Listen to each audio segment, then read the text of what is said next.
Hello and welcome to Precon Decon, the video series where I deconstruct the pre-constructed decks of Magic the Gathering's history. In this video we're going to keep looking at Avacyn Restored, and we're going to move on and look at Bound by Strength, which is a green and blue deck. So let's look at the deck list here. So we've got 29 creatures, which is a huge number of creatures.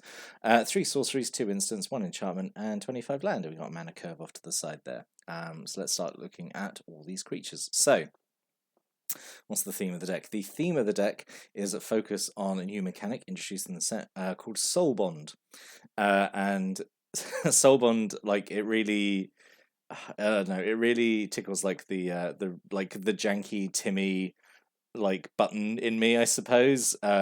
Because it's like I don't know, I just really like it. I fully appreciate it's like a bit of a janky mechanic, but man, I do love it.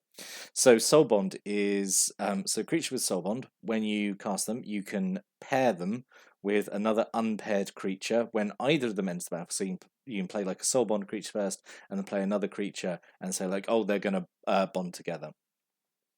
And as long as they're paired, they both have an ability, which is either power toughness increase or like a keyword ability or some other like triggered ability. It's really fun. It's kind of like build your own kind of creature. I like it.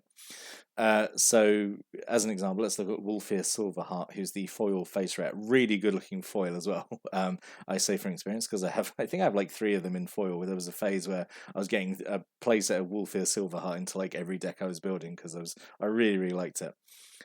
So 3 and 2 green for a 4/4, which is that's underwhelming for a green rare card. But as long as Wolfear Silverheart is paired with another creature, each of them get +4/+4. So if you pair this with another creature, it becomes an 8/8, and the other creature that you paired it with gets +4/+4. And also you can pair this with another creature that has Soul Bond.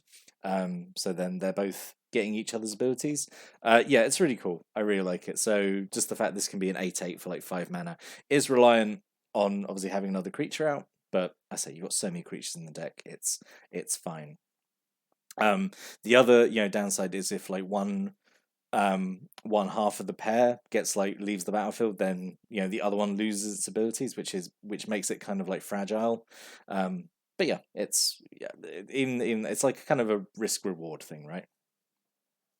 So the other rare in the deck is Deadeye Navigator, so 4 and 2 blue for a 5/5, so fairly chunky. Has Soul Bond. If it's paired with another creature, each of them has 1 in a blue, exile it, and then return it straight back to the battlefield, so they flicker. So this is pretty interesting actually because, and I'm going to talk about a lot in the kind of what could have been. Is that this plays around with the fact that it can disappear, come back, rebond with something else. Same with like the other creature it's bonded to, it can flicker out, come back, possibly rebond with something else. So this is really interesting actually. I really like Deadeye Navigator. 2 really good rares I think for this deck to make the mechanic work, as janky as it is. I'm sure someone in the comments will say, but damn it, I like it. I'm a basic Timmy, and I like this ability because it's super flavorful of just 2 creatures becoming best buddies and sharing each other's abilities with each other. I really like it. So then we have 2 tandem lookouts. So 2 in a blue for a 2/1 has Soul Bond. If it's paired with another creature, each of those has, whenever the creature deals damage to an opponent, draw a card. So it turns them into oh god, like the only creature I think of is Ophidian, like Stealer of Secrets or Merfolk, not Looter. Oh my god, I can't think of it, but you know what I mean. When they get through, they deal damage, they draw a card. So yeah, this is pretty good. I think you've got like you've got some ways of being kind of evasion or trample in the deck. So yeah, this is all right. I think this is an okay ability to have. 2 Elgord Shieldmate, so 3 in a blue for a 2/3, has Soul Bond. As long as Elgord Shieldmate is paired with another creature, both creatures have hexproof. This is really good because then it protects the Soul Bond combo, right? Because then either of them can't be targeted by removal, which is pretty good. Because if you, I don't know, the example like have this and the Wolfear Silverheart, this goes up to being a 6/7. And the Wolfear Silverheart is then 8/8, and both have hexproof. So really, then very difficult to deal with. So yeah, really like Elgord Shieldmate. I feel like it's one of the better Soul Bond creatures. 2 Wingcrafters, single blue for a 1/1, has Soul Bond. If it's paired with another creature, both have flying.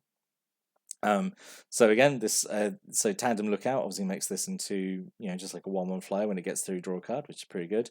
Pair this with the Wolfir Silverheart, and this becomes a 5. This is then a 5/5 flyer for only 1 blue, which is pretty good. So yeah, this is I like Windcrafter. Again, I actually kind of wish there'd been more than 2. I really wish there'd been like 3 of them, but maybe I'm getting a little greedy there. But yeah, I really like all these Soulbond creatures. I'm going to be very biased on these because I went to the Avacyn Restored like pre-release, and I didn't open any good white cards at all. Which is bad news in a set where white is really good. So I ended up building this kind of like red, green, blue like soul bond thing. That was the best I could do. Did not do very well, but I still had fun like playing these soul bond creatures. 2 Druids Familiar, 3 in a green. So this is like kind of baby Wolfir Silverheart. 3 in a green, 2/2. When it's bonded, the bonded creature gets +2/+2. So yep, perfectly fine. Again, kind of wish there'd been like 3 of it because it's like the most basic effect. And then it's single Geist Trappers, 4 in a green, 3/5.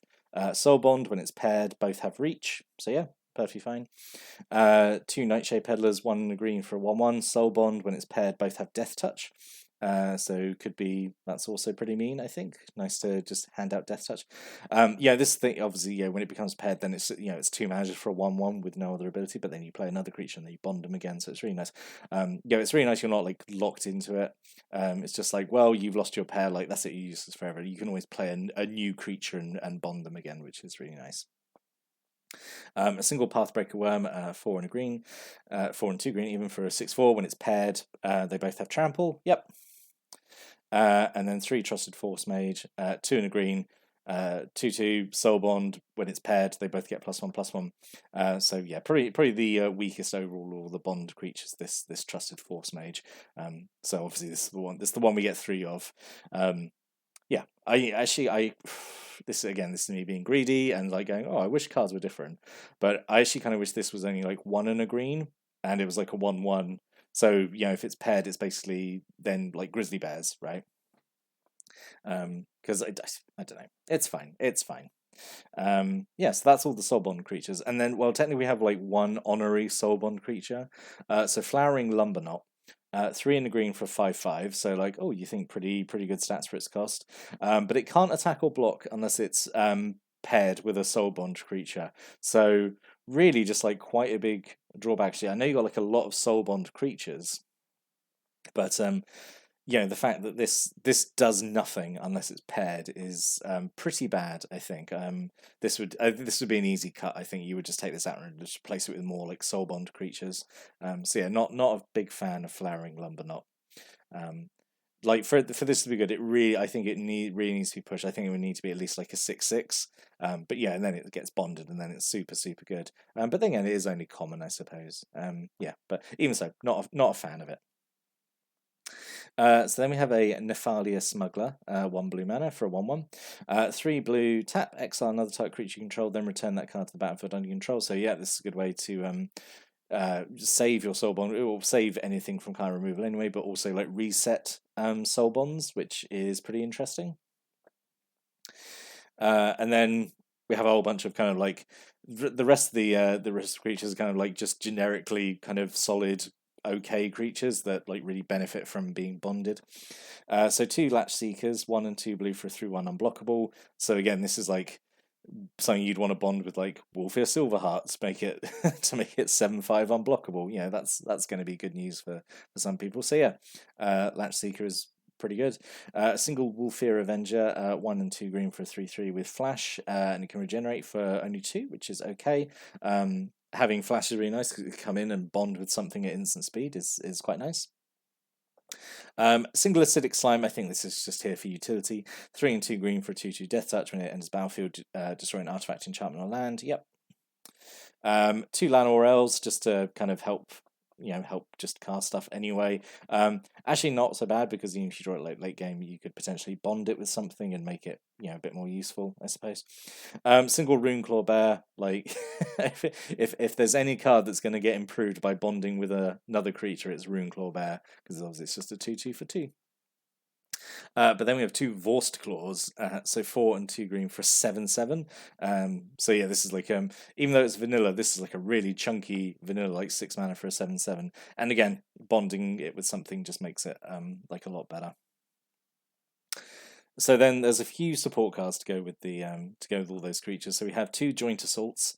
So 1 green mana. Target creature gets +2/+2 until end turn. If it's paired with a creature, its friend gets +2/+2 as well. So this is potentially really nice, like 1 green mana to give 2 creatures +2/+2. Yeah, I think it's solid. It's essentially just normal pump spell with sets mechanics. But yeah, this is nice. Actually, kind of again wish there'd been 3 of these, but it's fine as is.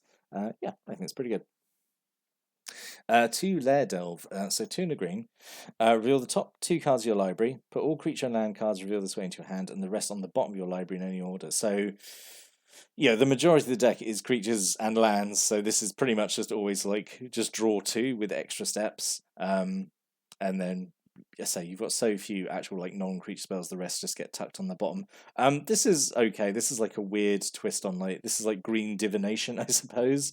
Yeah, it's kind of weird. I like it. It's I say in this deck it's basically just draw 2, isn't it? And then a single overrun, classic overrun. Got to have it in a green deck apparently. 2 and triple green to give all your stuff +3/+3 and trample and turn. Yep. So just go wide, swing with all your soul bonded stuff, and then randomly a single ice cage. So 1 in a blue. Enchanted creature, it goes on a creature. Enchanted creature can't attack or block its activities, can't be activated, so it's essentially blue arrest. But if the enchanted creature becomes the target of a spell or ability, ice cage gets destroyed. So yeah, this is it's fine. It feels so random to include this. Just a single ice cage is a bit of kind of pseudo removal, but oh, it's fine. And then 13 forests and 11 islands. So yeah. So what could have been? So weirdly, it's not using all the soulbond creatures. Galvanic Alchemist, I think you could have they could have found room to include this. So just then, literally, it's pretty much including all the green and blue soulbond creatures. So Galvanic Alchemist is 2 in the blue, 1/4. So it's actually pretty chunky as well. When it's paired with another creature, they both have 2 in a blue. Untap it, which I think would be fairly interesting. But yeah, and also then you've got all the blue soulbond creatures essentially. But the other 2 cards I would have included here. So going back to like that Nephalia Smuggler who lets you kind of flicker something, or the Deadeye Navigator who lets you flicker and kind of reset the soul bonds. I think Peel from Reality would have been good here. So it's 1 in the blue. You bounce a creature you control and a creature you don't control. So I think you could have done this to yourself, like on one of your soul bond creatures. Be like, oh, I've played another creature, and it would benefit more from this bond. So you play it, you bounce it, and then you play it again, and refresh the bond, get new friends, get new buddies. And Ghostly Flicker again, like along the same lines, 2 in the blue. To exile 2 target artifacts, creatures, or lands you control, then bring them straight back in, just flicker them. So again, you could do this with the soul bonding, just get 2 of them, go bloop bloop, and then again make new friends essentially. So in summary, I actually really like this one just because I have a lot of fondness for soul bond as a mechanic. I appreciate it is a janky mechanic, because there's not really much you can do with it. Like in terms of design, it is essentially like, oh, when it's bonded, you're getting a power toughness increase, or like a keyword, or like I don't know, like a triggered or activated ability. But I really like it. I think it's fun. It's this kind of like I say, like build your own creature essentially. And it was interesting because it was across white and red as well, like quite a lot. But I think blue green was maybe the best choice to go with for a deck that featured it as a mechanic.